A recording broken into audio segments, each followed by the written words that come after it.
Bienvenidos, señoras y señores, to another episode of the Bleed Los podcast. La carne asada está en vivo. Let's get the business out of the way. This episode of the Bleed Los podcast is brought to you by BetOnline.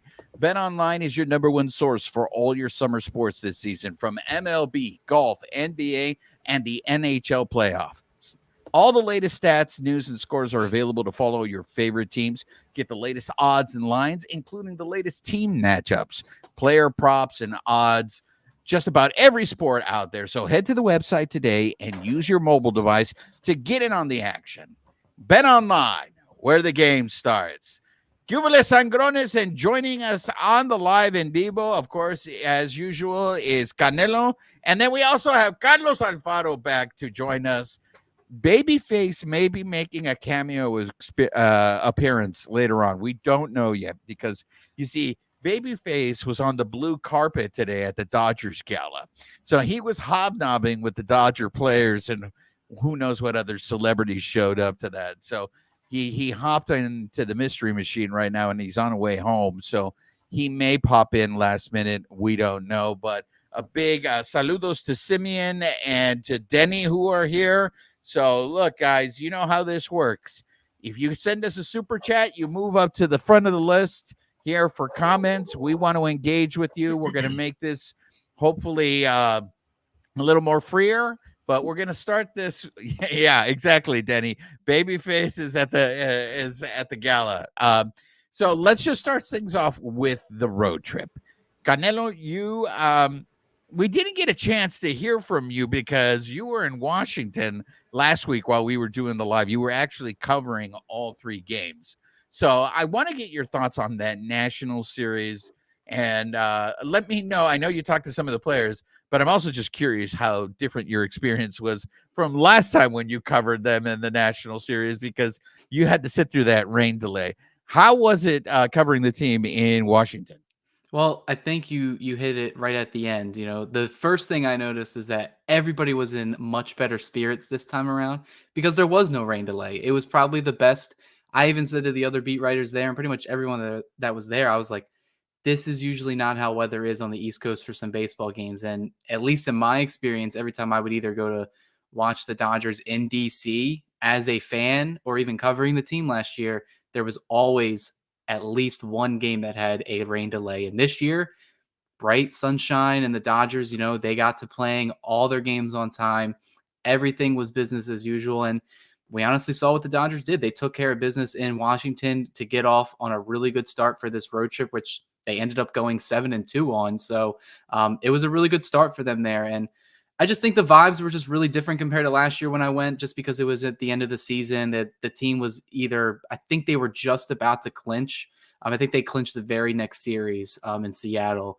And it was at the end of the year, college football started. A lot of the other beat writers were already checked out for the regular season. And, there was really nothing much to cover than these players getting their at-bats, getting ready for the playoffs, where this season was totally different. I got to see Yoshinobu Yamamoto start. I got to see the Ohtani phenomenon and everything with his press conference.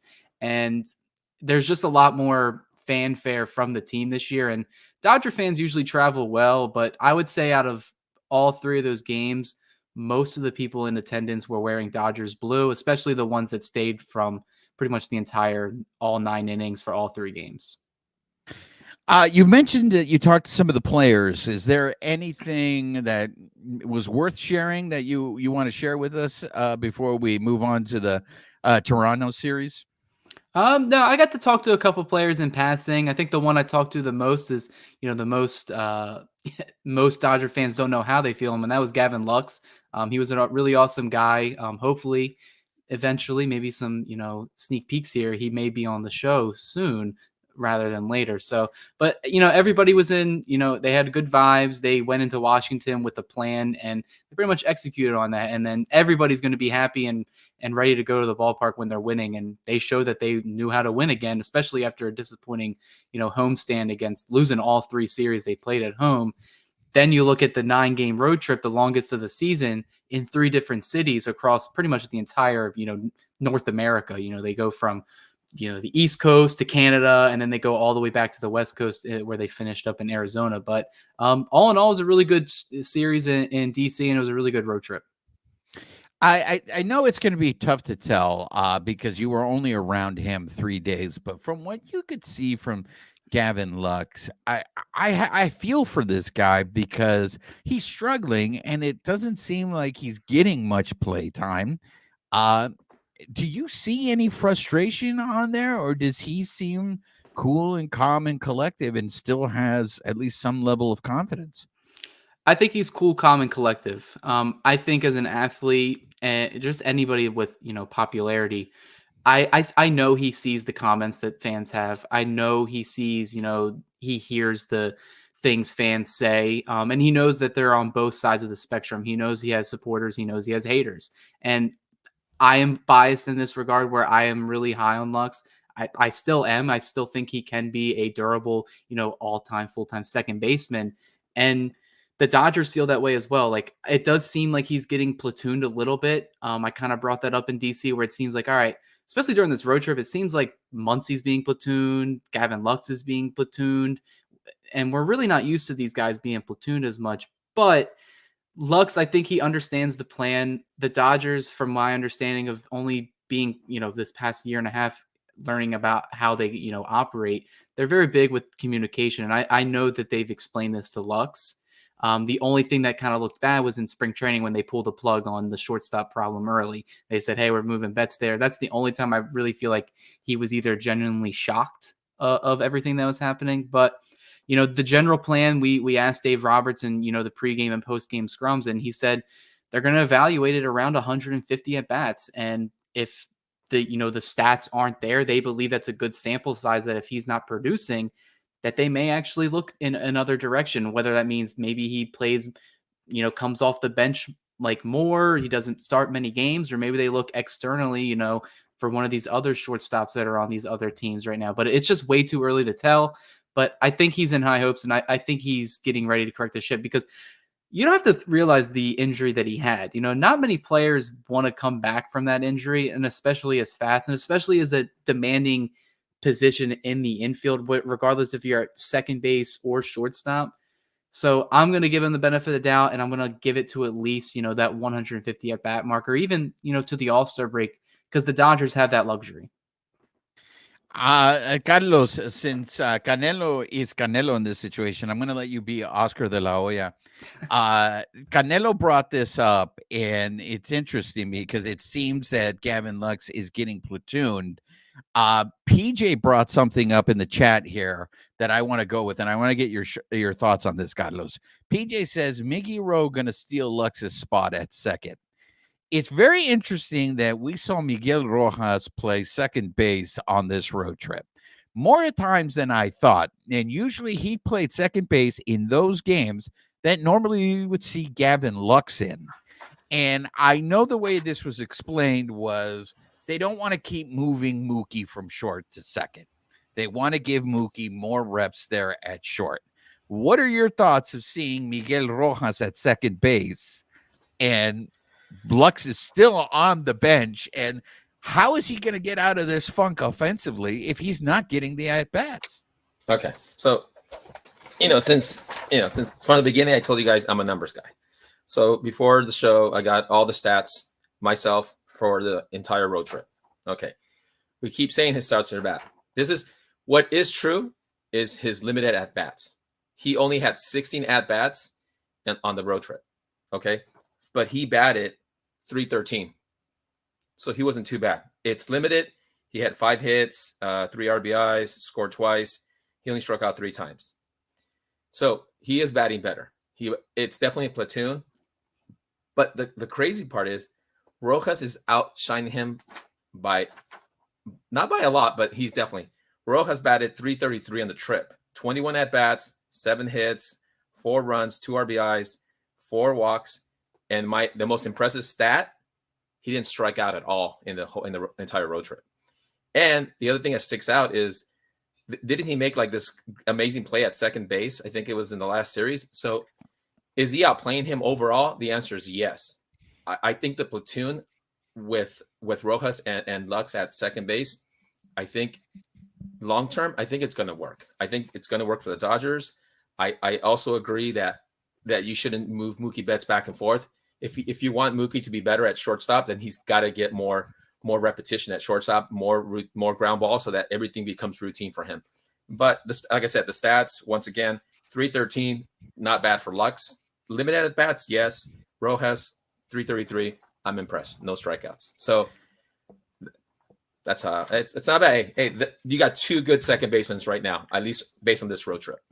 Look at Carlos being all positive, being positive over here. And the play that you're talking about was that play that was going up the middle, that Corbin Carroll hit, that he spun around and made it look super easy and threw it comfortably throughout Corbin Carroll, who is super fast. Canelo, I want to get your thoughts on, so is this what it is? All of a sudden, Miguel Rojas is the second baseman that's going to be platooning with Gavin Lux? I think in a vacuum, that's kind of what the Dodgers envisioned. When Miguel Rojas was traded for, when we got him from the Marlins last offseason, their idea wasn't that he was going to be the starting shortstop for an entire year and then being a starting position in 2024, especially with everybody healthy in the infield. The Dodgers are putting Miguel Rojas in the best position that he can be to be the best player he can be. And that's facing left-handed pitching and being a defensive inning, end of game defensive replacement, which showcases, his glove. He is elite wherever you put him. They've had him start games at third. They've had him start games at short. They've had him start games at second now. And Lux, as much as he probably wants to be an everyday player, if the stats show that he's better against righties and worse against lefties, and they have somebody that can hit lefties in the same position, they're going to do that not only to help Lux, continue his prolonged rehab, because he's not going to be 100% right out the gate. He's going to have to work back to being an everyday player again. And the Dodgers, they understand that as well. And Miguel Rojas, I think it's better that he starts playing other positions than short, because if the Dodgers are going to make Mookie Betts the shortstop, the only way he's going to continue to grow is if he gets every single start at that position, not moving, between second and short. He needs to start every game there. And that was one of the things I took away from when I was covering the team in DC, is that Mookie Betts and his work ethic is probably bar none the best in baseball. This guy was there. I got there to the press box really early because I didn't know how packed it was going to be or anything. Betts was out there taking grounders at shortstop almost 5 hours before first pitch. And he would do his pregame work every single day I was there. He was doing the same thing every day. So I think he's taking it seriously. And I think, the Dodgers are just, Dave Roberts, said it that way. He said they're trusting Betts' defensive ability at shortstop, which is explaining why they're putting Rojas at second. So I'm on board with the platoon, and I'm on board with keeping Betts at short. Okay, you guys in the chat, we're going to get to Walker Buehler a little later in the show right now. Right now, I want to finish talking about this road trip. In Toronto, Carlos, when the Toronto Blue Jays fans started booing Shohei in his first at-bat on Friday, I don't understand why Doyer fan was getting upset about this. Like, to me, it is obvious. Of course they booed. They are booed because they pissed off that this guy could have been on their team and he chose the Doyers. So is this much ado about nothing? Like, why is everybody getting, I can't believe they booed Shohei? Yeah, definitely not. It's much ado about nothing. There's going to be more booing to come with Shohei going to other ballparks. New York, for sure, he's going to get booed out there. So, it's part of the game. I like it. I think it makes the game more exciting. I like the fact that he comes up to bat. I think on the third pitch, he smashes a home run. So, hey, it's a good thing. It's you know what? If he wouldn't have chosen the Dodgers, I would have booed him when he came up to bat at Dodger Stadium. So I don't understand why they're complaining. It's baseball. And to me, it's like, these are like hardcore fans. I like fans who boo because, it shows passion in your fanatism for these teams. So it's a good thing. I like it. So the Dodgers take 2 out of 3 against the Azulejos, and they could have very easily have swept that series if they could ever figure out the kryptonite that is hitting with runners in scoring position. I know that everybody, whenever there's a bullpen game, everybody just thinks the Dodgers are giving up and they're just going to take the L. Hey, the bullpen kept them in that game. and they had opportunities, especially in the 8th inning. But I'm not going to complain about it because they still ended up winning 2 out of 3. Not only did they win 2 out of 3, but they beat a guy on Saturday who was actually pitching really well this season, Kikuchi. Canelo, what were your thoughts on the Blue Jays series? I think the Blue Jays series, seeing, going up against some, dominant left-handed starting pitching, something that's been the Achilles heel of this Dodgers offense in years past, that I've noticed of my time of watching. And it seems like this season the Dodgers are hitting left-handed pitching pretty well. They beat Kikuchi, and then they most recently beat Jordan Montgomery up with, the Dodgers B tier lineup. And I think that goes to show, their approach has changed from last week's homestand to this week's road trip, just because now they're, I feel like they're just trying to put the ball in play more. And, we'll get to the D-back series, but I think the biggest thing from that is that there was a game they didn't strike out once. They put the ball in play every single time, which you don't really see that in today's game of baseball. And I think that's something that a lot of us fans, myself included, have preached. Take a little bit of, a small ball, not even necessarily small ball approach, but just putting the ball in play, trying to get, singles, not trying to get, hit for power, hit for doubles. And I think some people understand that role. Kike Hernandez understands that role. He's heated up in this road trip. Austin Barnes understands his role. Miguel Rojas understands his role. And, they all, especially the bottom of that order, I think, Carlos mentioned it with Lux, he's hitting better. Rojas is hitting better. That bottom of the order is kind of starting to solidify itself, especially who we'll talk about later with the emergence of Andy Pages. You're on mute, Juan. I'm taking out so far. I'm in the leader for the Danny Duffy Award. Before we get into Andy Pages, I do just want to, because they ended up taking 2 out of 3 against the Serpientes, and they could, again, that was a very winnable game, the one that they got walked off of. A couple of things I want to talk about in that series is, first of all, the B delay. So the first thing, and I've noticed, I want to see if you notice this, Carlos. So I see the swarm of bees, and I'm like, how the hell did they not notice this all day, that there was this swarm of bees on there? And then I hear Joel Davis sit there and say that it wasn't there during batting practice, that it was literally 20 minutes before the game started. So, Carlos, being that you are an expert on killer bees, I need to know what drew those bees there. Was it the queen bee? The queen bee was on there, and then they all swarmed to protect her. Like, where the hell did all these bees come from? Yeah, I find it hard to believe that it just happened between the end of batting practice and the start time. And yes, all joking aside, yeah. So supposedly there's got to be a queen bee that calls the male bees, and then that's what happens. But I can't believe they didn't catch it. My brother actually went to the game. He was there on time, and we were texting back and forth, and he's like, I just heard the game time is at 8:35, and he didn't reply until the next day. I said, hey, what happened? He goes, I left at 8:00. So he didn't get to watch the game. I don't know if he got a refund, but I can't believe that happened. And then that game turned out to be like the Dodgers were so lethargic in that game, and it was like they should have won the game. I mean, there were so many missed opportunities, but the game was boring in itself. And I actually caught myself not even watching the game and watching the protest at UCLA, and I was like, wow, that was more interesting. I'm like, wait, I got to go back and watch this. Then I came back to watch the 10th inning, and that was, when you've been a fan for so long, and you get that hunch where we're not going to win this game. Something's going to happen, and I had that feeling from like the 8th inning. We got that one run in the 10th because, we're notoriously bad in the extra innings. But my hunch was they're not going to win this game. I go back to the protest. I come back to the Dodger game. Bam, home run. The guy, Christian Walker hits 2 home runs in one game. He's been, I think, okay this whole season. But you know what? The Diamondbacks play the Dodgers well. And the Dodgers, sometimes I feel like they play to the level of their competition. And this is a result of that game. And I felt the same way about the game they lost in Toronto. They were like, hey, we're going to win this game. Oh, we can just wait to the end to kind of like crank it up a notch, but sometimes it just doesn't work that way. So, 2 losses were definitely winnable, just like you were saying, Juan. And you know what? 7 out of 2, I'm trying to stay positive, no negativity. So 7 out of 2, I'll take that anytime. Yeah, I actually thought that they were going to win that game. To me, the Serpientes just don't look the same. They're going through something right now. They're going through a funk, and that's why I thought, oh man, the Dodgers need to capitalize because they don't play the division as many times as they did in the past, right?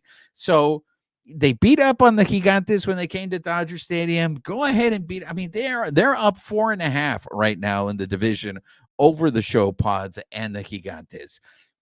Take advantage of this kind of stuff. One of the things, Canelo, before we talk about the game, this beekeeper, man, he really embraced his 15 minutes of fame, didn't he? Like, he put on a show. He threw out the first pitch. What was interesting was I heard Dave Roberts before the game say that they were determined. They were trying to figure out how long it was going to take to remove these bees, or that they were just going to play through it. Could you imagine them playing through it with having that amount of bees above them?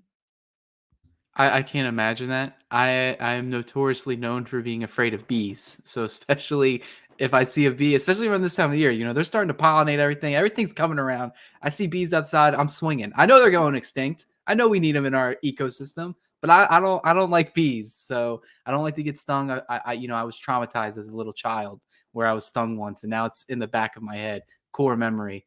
But yeah, I don't understand how they would even make that playable, because I think someone brought it up.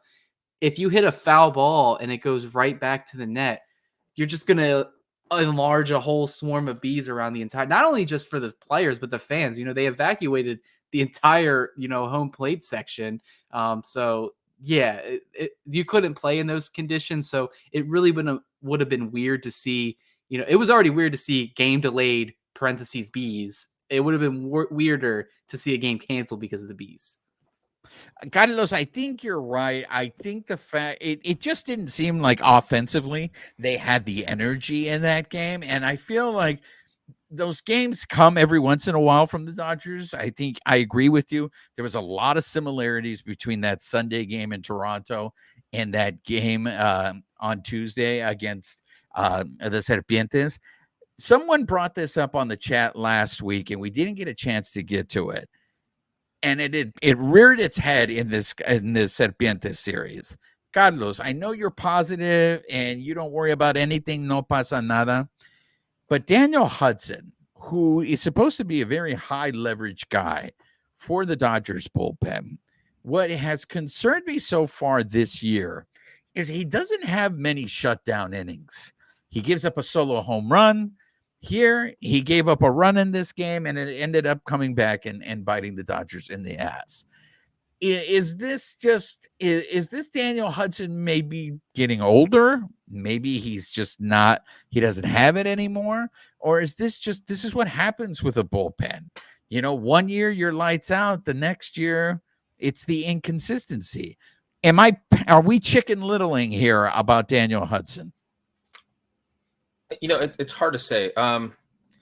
Brazier started off really bad this season. I don't know. I think his last few outings have been okay, but I agree with you. I have Hudson on my fantasy baseball team as one of my relief pitchers, and it hasn't turned out very well. So I totally agree with you. He just doesn't have it like he did 2-3 years ago. I don't know if he's not executing, or maybe his speed's gone down. I don't know though. I don't remember what he threw before, but I'm definitely not impressed with him right now, and he's not a sure thing when he comes out. In that game, I saw somebody bring up, I don't know if it was social media, but the Dodgers should have waited to bring Phillips in the 10th as opposed to the 9th, because I know that's the way we do it. The Dodgers have done it before, where you bring Phillips in the 9th and then just to get to the 10th. But I think it was Chris Matt, right, that came in the 9th or 10th, or he did 2 innings or something. I don't know. He did 2 innings. Yeah. He didn't get credit for 2 innings because Walker walked him off in the first at bat. So, but he technically went 2 innings. Yeah. So that game was just awful overall. I mean, it was just to me one of the worst games this season. It was just so boring. I didn't even want to watch the game. But yeah, Hudson. He's not looking good. It's not looking good. But he's a veteran guy. It's going to be. I just don't see the Dodgers kind of moving away from him right now. I think he's got a really long leash, and I think they're going to use it to his benefit. Let me touch on the bees one more time. So the Diamondbacks really embrace the bees. They have this promotion for this weekend series, and it's buy one get one freebie. Oh, I see what they did there. What they did there. So if you guys want to go to watch the Diamondbacks this weekend, I don't know who they're playing. They got buy one get one free B. It's CB in the chat. Here's the reason why I'm not worried about Feyereisen, excuse me. I don't think Feyereisen is long for this team. What cracks me up is last year when the Dodgers picked him up and he was injured, I heard so many people say, "Oh, he's a sleeper. He's going to come back." I just don't see it, and it may be taking longer for him to recover from his injury, and maybe that's not why he's sharp. But it is a longer. I mean, look, it's a really long season. Hudson may be struggling now, and he may be able to right the ship by the end of the year. And if he's pitching better at the end of the year, then I'm all for that. But he is one of these guys that is identified as a high leverage guy in this bullpen. And he hasn't had any shutdown innings. Canelo, what are your thoughts on Hudson? Yeah, I got to see him pitch twice in DC. And each one he kind of got hit around a little bit, especially in the game 3 where he gave up a run, which ended up, making the game a lot closer because the Dodgers only won 2-1 that day. Yeah, in his last 5 appearances, he's pitched 5 innings, and he had the blown save the other day, and he's given up multiple hits. I think the big thing for him is that when I think of Daniel Hudson, I think of a guy in the back end of the bullpen that knows how to strike out guys, and he only has 3 strikeouts in those 5 appearances, which is just not going to get it done. The Dodgers bullpen, as it is constructed now, isn't going to be what the Dodgers bullpen is when it's, come season's end. Besides Hudson, the bullpen actually has been really, really good the past, week plus. A lot of guys, especially the one that we've hated on all offseason, Alex Vesia kind of turned the whole 180 around. And this guy, he talked to David Vassay in DC, or I think in Arizona pregame, talking about how, he's added another pitch to his repertoire, a changeup, and it's kind of allowing him. He spoke to my mind. He said he's trying to just get hitters out, whether that's a strikeout or a ground out. He doesn't care because he knows he needs to get both, righties and lefties out.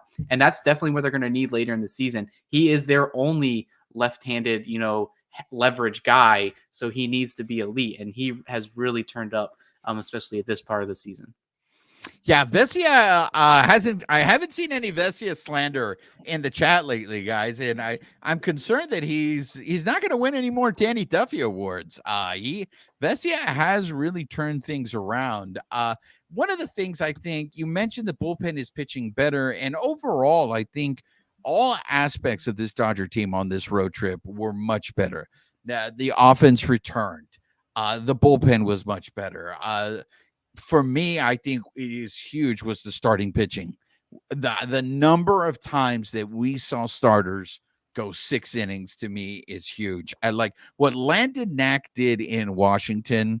I think was huge, especially after the second inning that he had where he was on the ropes and things could have gone left. For him to still give them 6 innings, I think was huge.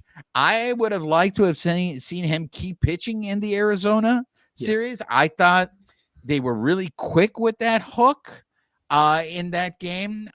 But for me, they sent him down. I thought he earned the ability to stay here. And again, I know we're going to talk about Walker Buehler.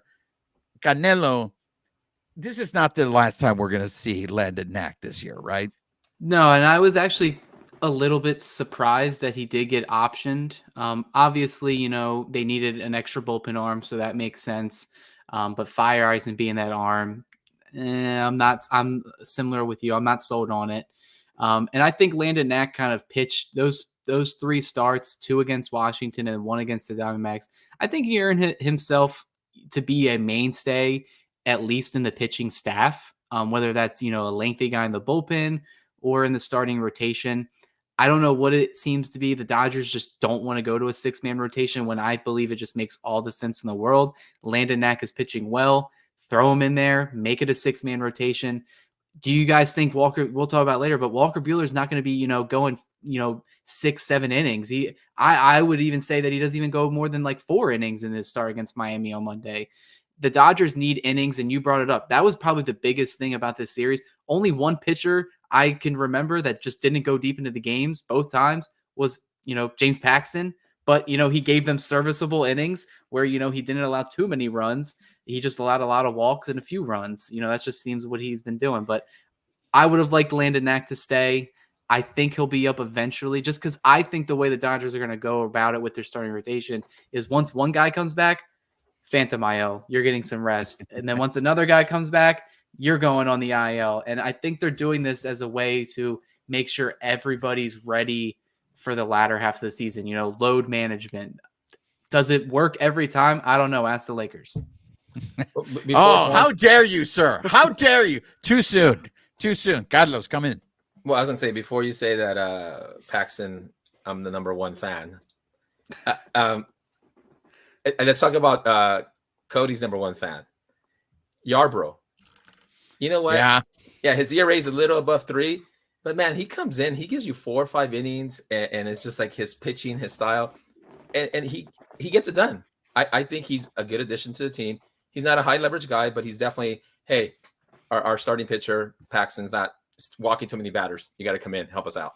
So he's done a good job. And then I went second, the Vesia, that he's pitching well. I'm even rooting for like a Vesia bobblehead. Okay. if Roberts has one, Vesia should get a bobblehead too. So that's where I'm at with the bullpen. But it's true. Overall, the bullpen has, I don't know what the ERA was, but it was like 1.3 before the last game in Arizona. So the bullpen looks good. Yeah. There's some little glitches, but when Gretterall try and then come back, I think, there are going to be some guys who can be sent down, DFA'd. So we'll see. To your point on that, Dodgers bullpen ERA over the last 10 days is 1.72, which is the second best in baseball. So they're doing something right. It makes a huge difference when you don't have to cover that many innings. And Canelo, I think the reason why I agree with you on the 6-man rotation, if you're going to only pitch Yamamoto once a week and you're going to give James Paxton the extra day, just go to the 6-man rotation. And we keep asking ourselves, why aren't they going to the 6-man rotation? I think it's because of Yarbrough. They count Yarbrough as the 6th man in the rotation. Now, why they don't just let Yarbrough start those games and see how many innings you can get out of Yarbrough, that I'm sure they have reasoning for that. But I think that's the reason. Like, would I have liked for them to, when Walker Buehler comes up, still have kept Landon Knack in the starting rotation? Yes, but they know what they're doing, and it could be exactly what you just said, Canelo. Once one goes down, the other one is going to have some sort of phantom. Let's talk about a guy that maybe he has solved the 7, 8, 9 a problem that the Dodgers had at the beginning of the season, or maybe it's the fact that Miguel Rojas is getting more playing time and is hitting consistently. But Carlos, I want to hear, are you on the Andy Pages train? Do you think this guy is like, I saw it all over social media. Everybody's saying Andy Pages is here to stay. And because I'm the Prince of Darkness, I remember being old enough to remember Feller Stalloner Clubber, James Outman being on a tear, and then all of a sudden he fell off the wagon, and it's like, oh my God, is he ever going to get ahead of game? Look, if Andy Pages doesn't go into a slump, then that's gravy for the Dodgers. But when everybody's like, Andy Pages is here to stay, I'm just like, cálmate, all right? Like, let's give him a little more time. He's playing really, really well. Yes. The only bad thing I'll say about Pages is that I didn't buy enough of his rookie cards. So you're all in. You think he's a Hall of Famer. He's going to be – he's 10 years with the Dodgers. Exactly. Buy low right now. Buy all his rookie cards, signed cards, refractors, parallel cards. Buy them all. I think he's legit. Look, this road trip, he had 37 at-bats. He had the highest at-bats next to Betts and Hernandez, Teoscar. He had 12 hits, 7 runs, 7 RBIs. He doesn't walk much, though. He had no walks. And his strikeout rate is pretty low. He only had 4 strikeouts, 2 home runs, and batted .324. I'm all in. His defense compared to Outman, I think Outman's slightly a little better outfielder than he is, but he'll get there. And that's, I think, just routine. These major leaguers hit the ball a little harder, a little further. So, I mean, that's just with time and with more repetition. I'm all in. I like the guy. I like his power. I like the home run that he hit in Arizona. That was a bomb. I think it hit off the wall. So that was a shot. And then look, and no, I'm not trying to beat up on Outman. You brought it up, Juan. Outman actually had the worst batting average. Even Chris Taylor hit better than Outman in this road trip. Outman batted 143. Yep, 143, and Taylor batted 167. So right there, man, he might get the Duffy Award there. And so it's about production, man. And you know what?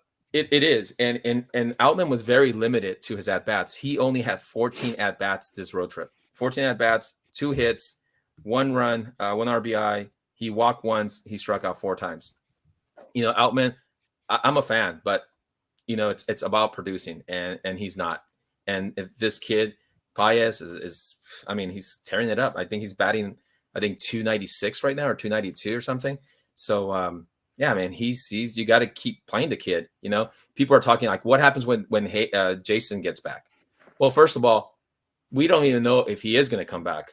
He's an older guy with back problems. Back problems are serious, so we don't know if he's going to come back. So I wouldn't even start dwelling on that scenario if he does come back. I think that you deal with that when that happens. But yeah, I'm all in for Paez. Buy some rookie cards, you guys.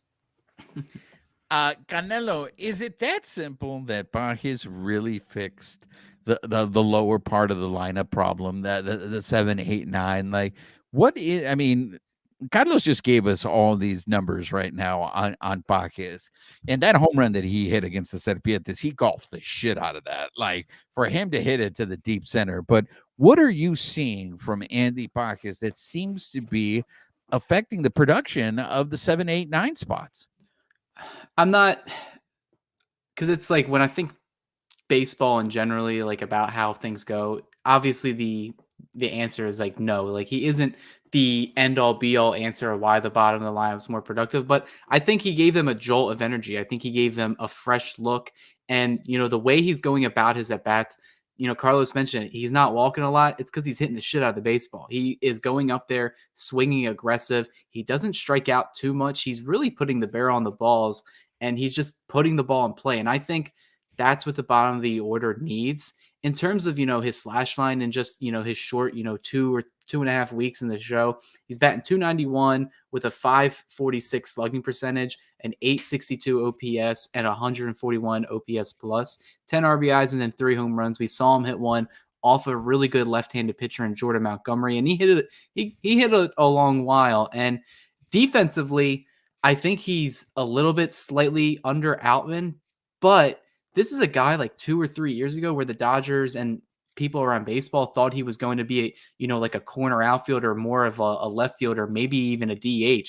And his injury happens. He transforms his entire body, loses a bunch of weight, gets in shape, transforms his swing. And now he is one of the, he's going to be one of the better defensive, outfielders, at least on the Dodgers. His arm is already probably the best. He is 90th percentile on arm value on Baseball Savant. He's really fast at 82 in the 82nd percentile sprint speed.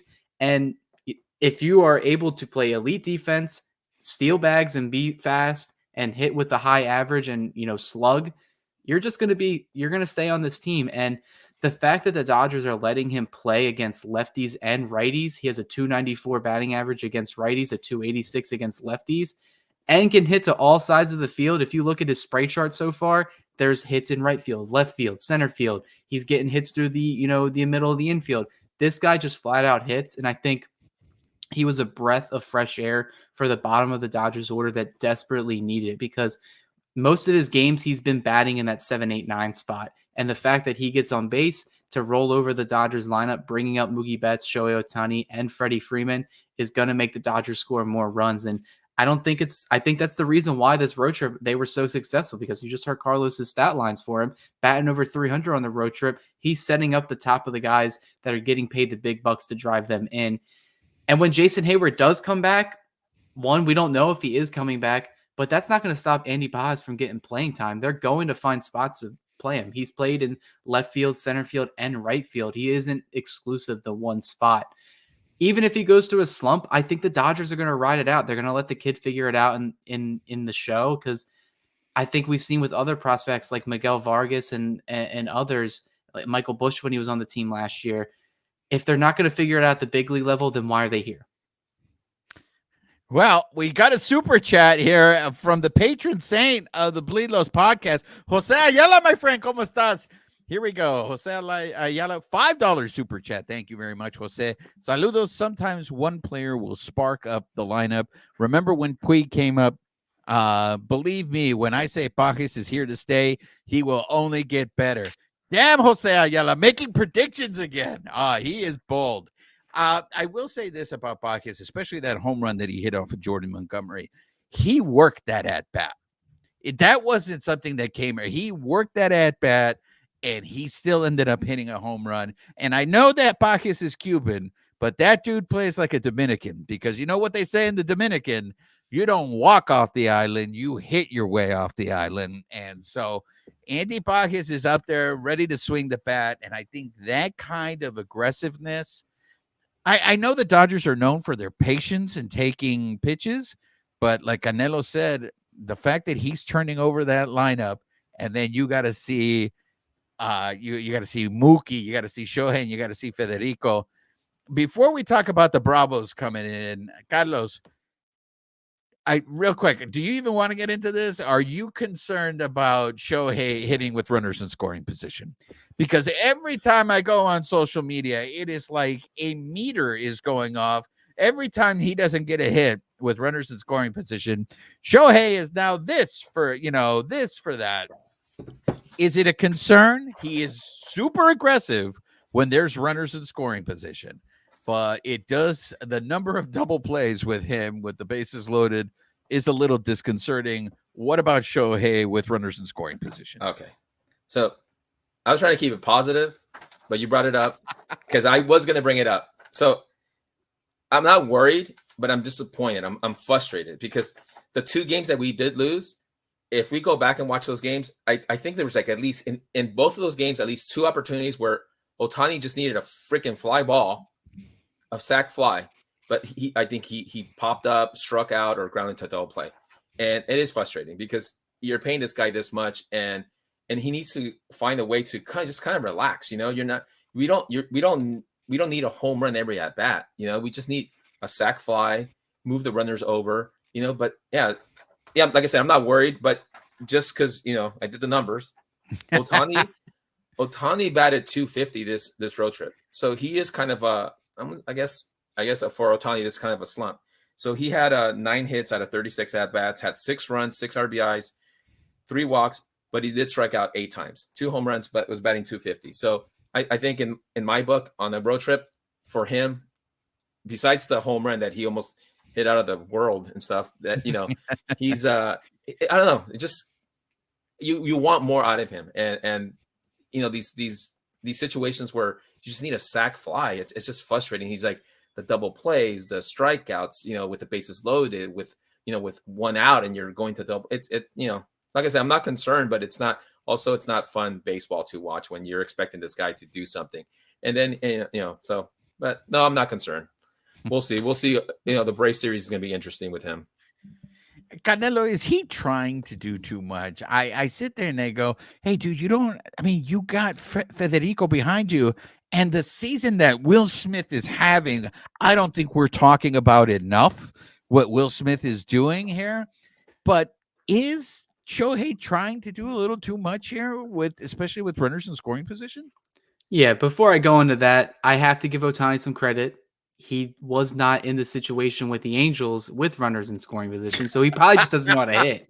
So Canelo has taken the babyface role where he will shit on the Angels any opportunity he gets. So I think it's a learning curve for Ohtani. He's getting used to it. But I do think he's pressing a little bit. Some of these, situations it just seems like he turns into a completely different hitter. The worst pitch, a breaking ball that's down and away, your go-to double play ball, and he's swinging aggressively at it and rolling over it. And, like Carlos said, there was multiple opportunities, at least 3 or 4 I can think off the top of my head, especially in like the D-backs and the Blue Jay series, where all he had to do was just put the ball in play that wasn't on the ground, like something in the air, do what he was paid to do. And we're talking about maybe the Dodgers, only losing 1 game or maybe even none of these games on this road trip. I think I would rather him go in the slump now than at the season's end.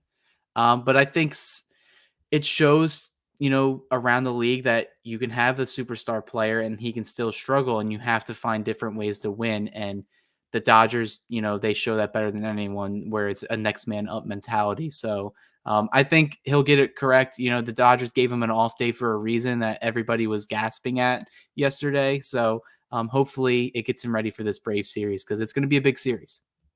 All right, let's talk about the Bravos. So the Bravos are coming in this weekend, and make sure you guys are subscribed to our YouTube channel, because we're going to have that series covered.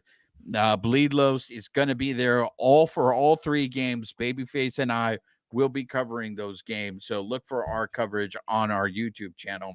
But the Bravos come in with a record of 20-9. The Doyers are 20-13. In terms of run differential, the Bravos have a 48 run differential.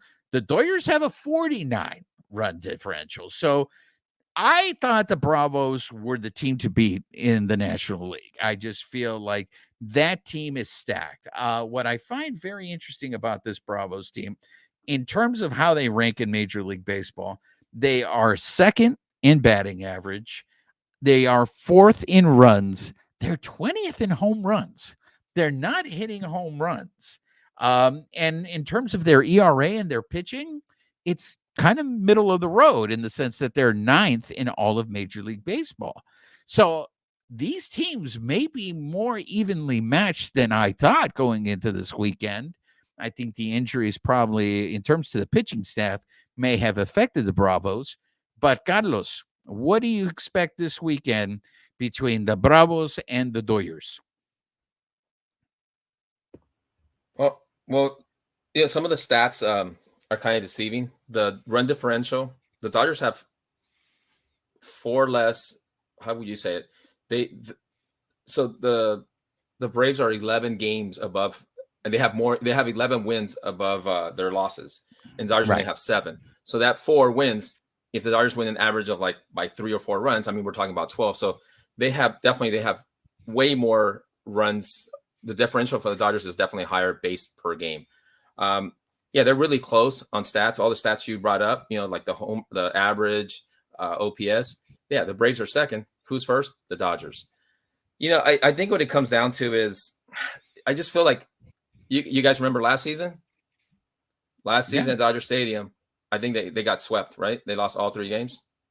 Because I think did they get swept? I thought they won 1. Oh, they won 1. Did they win 1? Okay, well, I felt like they got swept because I lost a $50 bet because I thought the Dodgers would. God damn, I know we're sponsored by Bet Online, but I'm starting to get concerned with your gambling problem, man. I know, man. See, Ohtani came, and it's like I won the bet. Too soon, Carlos. Too soon? Oh, my bad. Hey, no, you know what? I think it's gonna come down to pitching. If not, then it's going to be a slugfest. But I think pitching. So we got Stone, Morton. I don't know. I think the first game is going to be a lot of runs. I think the first game is. I think it's going to be like a 10-7 game or something like that. It's going to be crazy.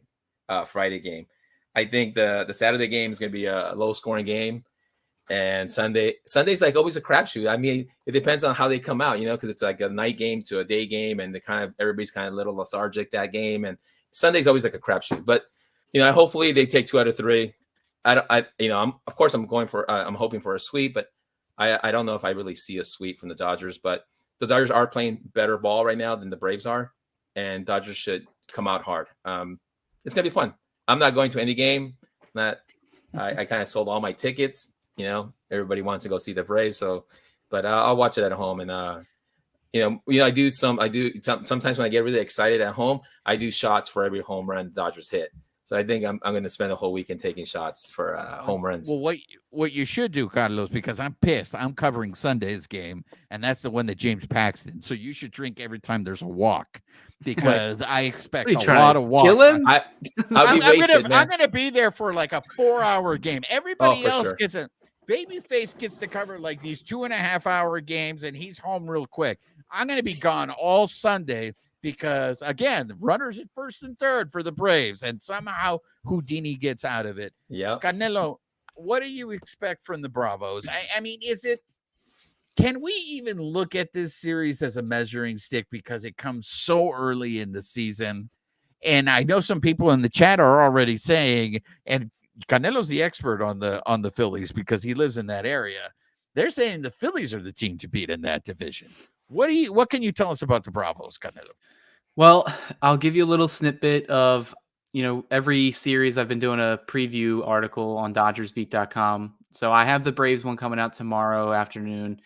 And basically, I don't think the Phillies are the team to beat in the National League, especially in their division. I think they're playing really good baseball right now, but the Braves have a lot of guys slumping right now, and the rest of their lineup is picking them up.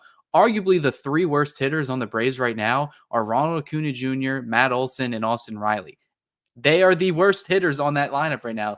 That is not going to go on for a full 162-game season. And, I know that. You know that. You can search your soul, and the Braves are going to win 100 games out of their ass, just like the Dodgers do. It just seems like it's inevitable that the team is going to win 100 or more games. I think both of these teams are regular season merchants. They know how to win regular season games. They have struggled recently since each team won their World Series, Dodgers in 2020, Braves in 2021, to move on with the new playoff format. And I don't think that goes on for too long. I hope so, because, Dodgers and Braves, we should be like having an alliance right now for how much we had to endure these past two seasons, losing early in the playoffs. But I think it is going to be a really good matchup. I think there is some truth out of this series where you can nitpick from, in a potential series if they meet in October or later in the season, just because relatively speaking, the Dodgers pitchers that are injured, most of them won't come back. Like Dustin May, that's like a toss-up. I'm 75 to 80% sure he won't come back this season. Tony Gonsolin's not coming back. I've been on record saying Emmett Sheehan's probably not coming back either. The other ones that are on the IL, I mean, Brusdar Graterol, we expect him to come back. Bobby Miller, we obviously expect him to come back. But in terms of position player-wise, both teams are pretty much set straight right now. All their position players are healthy, and they will be playing each other in this series. And that's the thing I think we can take away the most. Honestly, looking at the pitching matchups, you got Gavin Stone versus Charlie Morton in Game 1, Tyler Glasnow versus Bryce Elder in Game 2, and then some lefty merchants in Game 3 between James Paxton and Max Fried. I mean, both of those guys have struggled in different ways.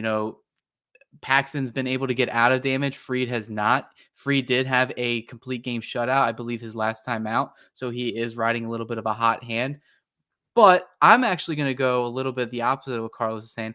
I think the Dodgers could come out of this series with a sweep, just because I think if their offense plays as good as they have been recently, and the pitching, I think the pitching matches up really well.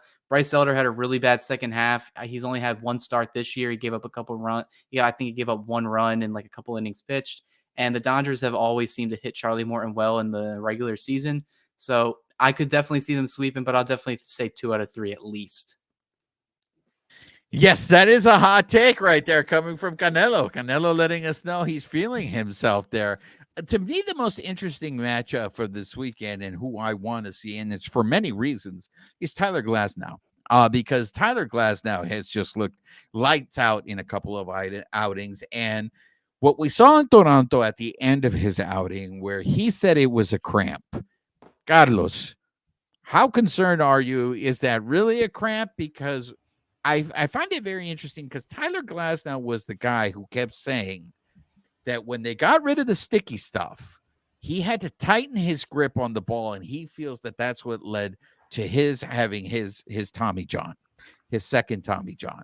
So when I hear cramp, and I know he said it was really humid in Toronto, and he might have been dehydrated. Is that something to keep an eye out to see how he pitches on Saturday and how long he goes on Saturday?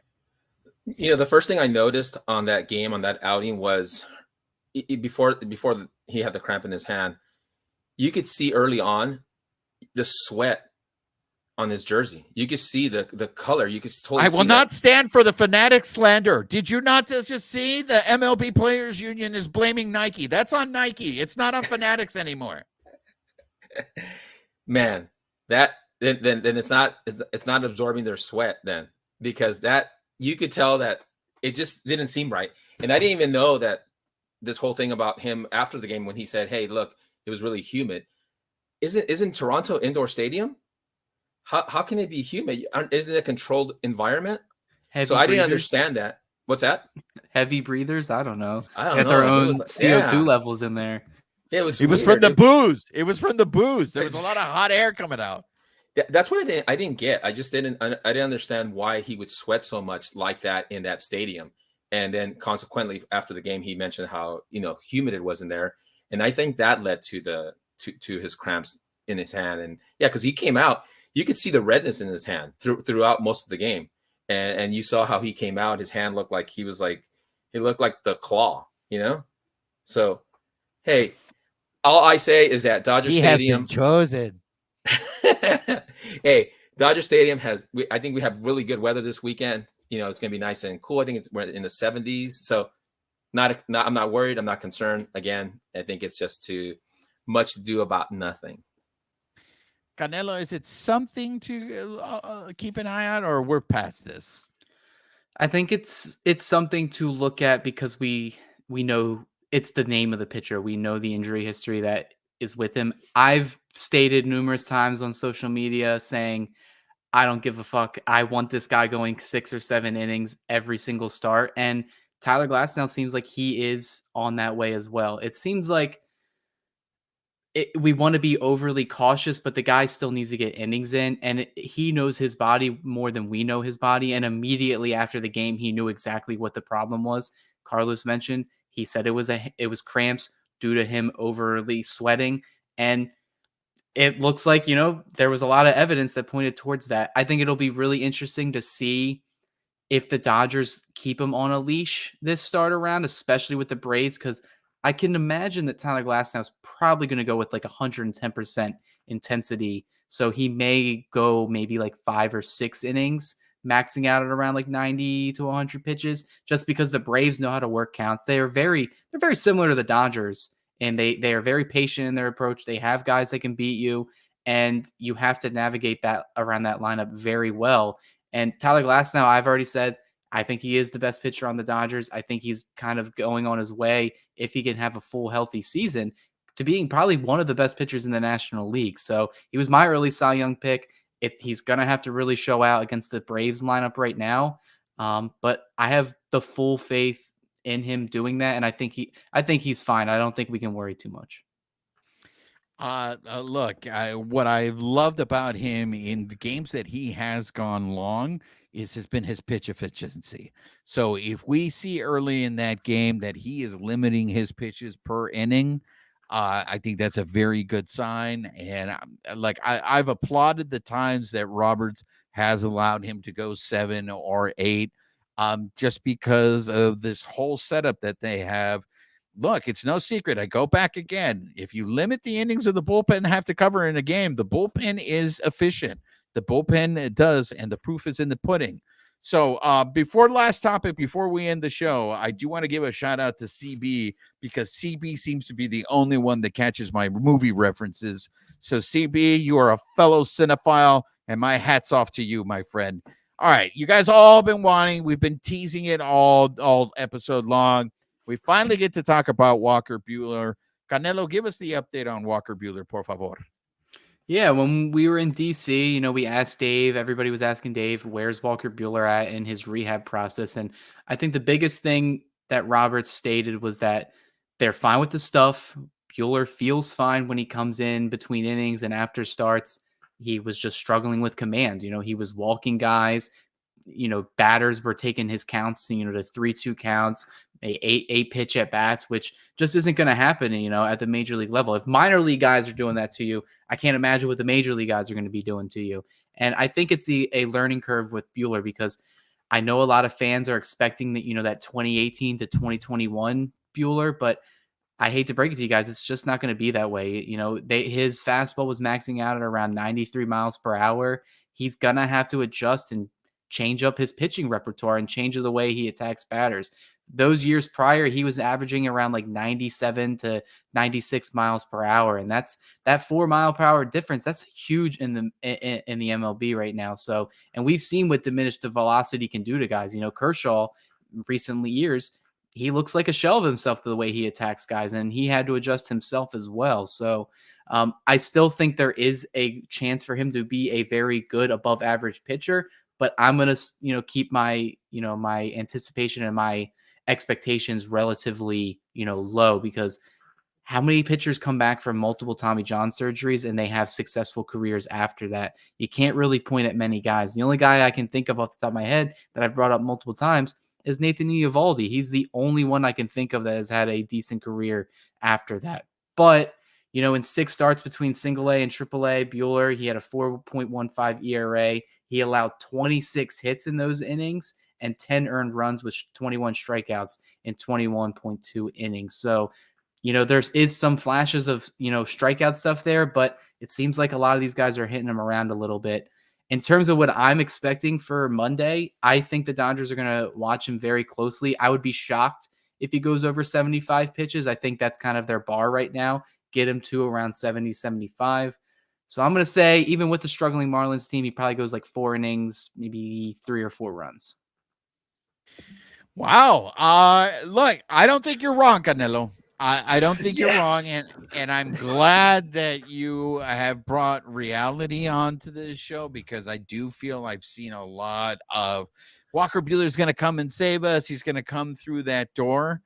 I am concerned as how I don't, and I know that Doom Sal, I think he's on the chat. He would probably be able to answer this question for me, because I know that he watches those starts. It's really hard for me to judge rehab starts, because I don't know how much of that he's working on stuff. And because he's working on stuff, he is very hittable. But the numbers have not been impressive with him down in the minors. So I agree with you, Canelo, and in the sense that if they're doing that to him in the minors, what are they going to do to him in the majors? I think it's very smart that the Dodgers are going to start him against probably one of the worst teams in Major League Baseball right now. But the captain of positivity on this show, Carlos, if Buehler gets lit up by one of the worst teams in Major League Baseball in the Marlins, no pasa nada, or it's like, hey, new reality here, guys. I'm out of all positivity. I'm done. I'm gonna third that motion. You know what? I'm a Buehler fan. I like him. I just don't see it either. I mean, you're saying that he goes to rehab and he's working on pitches, and that's why he's been hit. Well, obviously, if he's working on pitches and he's getting hit on the pitches he's working on, obviously it's not working because he's getting hit. So yeah, you know what? Unfortunately, and I don't want to be hope. You know what? I hope I'm wrong. Every time I'm watching a Dodger game, I'm like, man, this guy sucks, and this guy can't get a hit, and bam, he gets a hit. So I'm gonna say this. I think Buehler. So stop being so damn positive, then, man. Be a hater. Embrace the hate. Go full hater.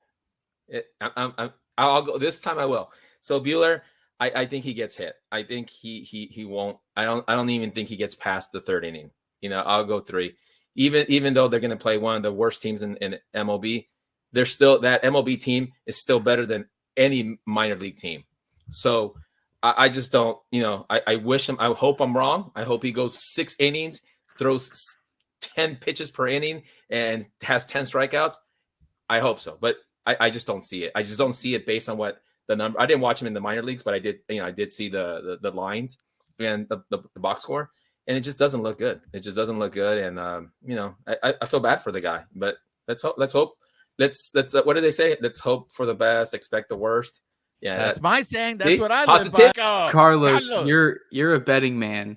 What are the odds that Buehler goes like 3 innings and Ryan Yarbrough is like the guy that comes in right after? Like, is this just a bullpen game that is just headlined by Buehler? Is this what we're betting on? Because I think we're in agreement on that. If Yes, that definitely. happens, I want Carlos to come back on the live next week and just be like, "I'm rich, bitch," with all his money because he bet 3 innings. 3 innings, yeah. No, you're probably right. Bueller's probably gonna go 3, and Yarbrough will probably go 4, and then we'll go 1, 2, 7, 8, and 9, or 8 and 9, and that's it. But yeah, it's gonna be interesting. Like I said, I hope for the best for him. He's a good guy, and he's a true Dodger. He's been a Dodger for a long time since he's been a rookie. So hey, let's see. Let's hope for the best. I hate to rain on everyone's parade, but if anything, we like to keep it real on this show, and sometimes keeping it real goes wrong. But we like to keep it real. And if you look at what like Yamamoto did, right? Everybody always says, well, take out what he did in Korea and his ERA is under 2. It's like, well, we live in the real world and we can't do that. We have to count Korea. So you saw that, he in that, whether it was nerves or he was off or whatever, he had a bad start.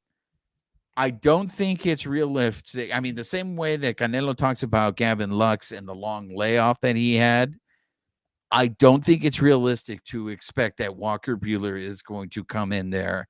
And I think Canelo said it best. That 2018 Walker Buehler, that ain't coming through the door anymore, And if he ever does get back to that level, I think it'll probably take some time. So yeah, I think we just need to temper. If he goes 3 innings, maybe Carlos will take you out to dinner with his winnings. I know Canelo wants 4. I think if they get 5 out of Buehler, they should throw a parade, because if they got 5, that means he was efficient with his pitches. And I think that early on, what we need to start to see with Buehler is how many pitches he's making in an inning. Because if he throws 20 pitches in that first inning, then Carlos, man, I can just picture you right now. I'm rich, bitch. So I know it's happening. All right, guys, we're going to wrap things up here. Once again, we can't thank you guys enough for joining us. If you guys are new and you just stumbled across us, please make sure you're subscribed to our YouTube channel. Hit that subscription button. Hit the notification button. Leave us comments. We'd love to go ahead and engage with you guys. Babyface was not here because he was hobnobbing with the Dodgers at the Dodgers Gala. So we're going to have all that coverage from the Dodgers Gala on our YouTube channel. And also, Canelo over here writes like 500 articles for Dodgers Beat. For those of you who aren't familiar with Dodgers Beat, it's our parent company, okay? The Bleed Lows podcast stems from Dodgers Beat. So if you are one of those people that can't stand the sound of my voice and you'd rather just read something smart, then go to Dodgers Beat. Not only does Canelo write 12 million articles, but he's got a whole team now writing for him, right? Canelo, is there any specific articles that you want to plug from Dodgers Beat? I mean, probably the most relevant one. Like I said, I'll have the Braves preview posted tomorrow.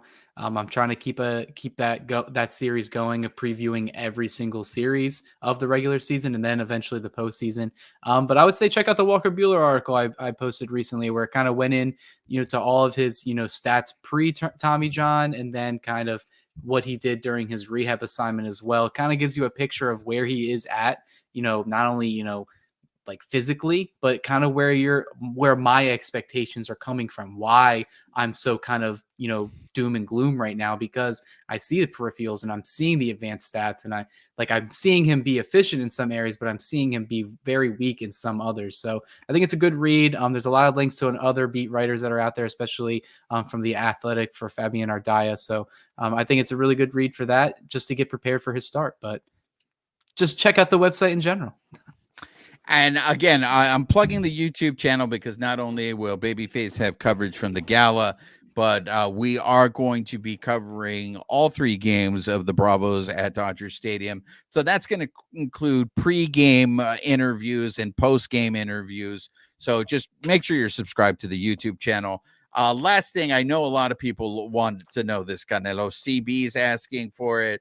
I know Denny Cortez is asking for it. They want to know about the legend of Canelo in the rec league. So we need to know an update from your hard throwing softball league.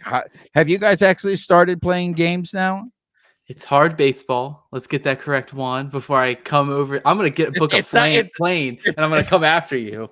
So, it's not fast pitch softball. Is that what you're telling me? It's no, actual hard. It's hardball. Okay. Baseball. We're 2-0.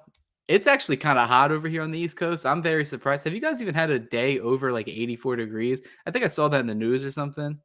We had an earthquake. We almost got swallowed into the. We had an earthquake too here on the East Coast. I don't know if you saw it. So, but it's been kind of warm, 80, 85 degrees. It was almost 90 degrees today here. I don't know what the hell that was about. But we are 2-0. I had 3 errors one game. I'm a little rusty, but I'm batting 400. So, look at that! But he's made it. So you're in there for your bat. I get it. All right, you're in there for your bat. All right.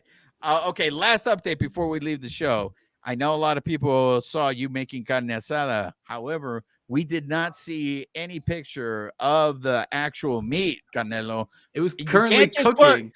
You can't just post pictures of your drink, okay? The tequila is fine, all right? But that's what it was for. No, we want to see how you cook your carne asada. So next time you make carne asada, please, we want to see those pictures. I got you. I thought everyone would enjoy, the margarita that I made. That was pretty good. That was a pretty good margarita.